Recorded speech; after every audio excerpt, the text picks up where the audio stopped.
Mag-start tayo mag-plumbing ngayon. Ready na to. Alas 12 na, tuloy-tuloy pa rin trabaho natin. Wala tayong leak sa mga dugtungan na yun. Pero yan, dalawa motor niya, dalawa ang filter niya. Nagliligtas na tayo ngayon eh. We have to make sure na naka-ready lahat, naka-prepare lahat.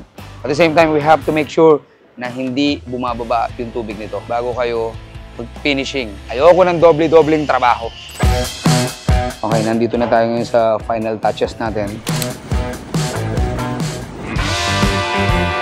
Sir, thank you hindi ko ina-expect tong opportunity na to na pagbibigyan mo ako rito. Kasi siyempre, iba nahihiya. Privacy, naiintindihan ko yun eh. Wala akong nakitang flaws doon sa gawa nyo, maliban sa talagang magaling yung team nyo.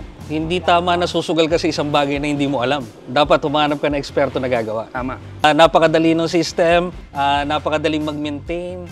Hindi ka mahihirapan, hindi ka magkakaproblema. Talagang tamad ka na lang pag hindi mo napalinaw ang pool mo. Saka very professional ang team mo, sir.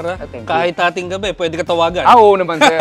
Chlorine dito sa'yo, walang amoy. Yes, walang amoy. Walang amoy. Tandaan nyo, wala kaming tulo, wala rin kaming amoy. I highly recommend, Tito Sai. Pool guy. Thank you. The best. Ito ulit si Tito Sai na nakakarating kahit saan. Mula dito sa napakagandang Grand Canyon, ito ulit si Tito Sai at your service.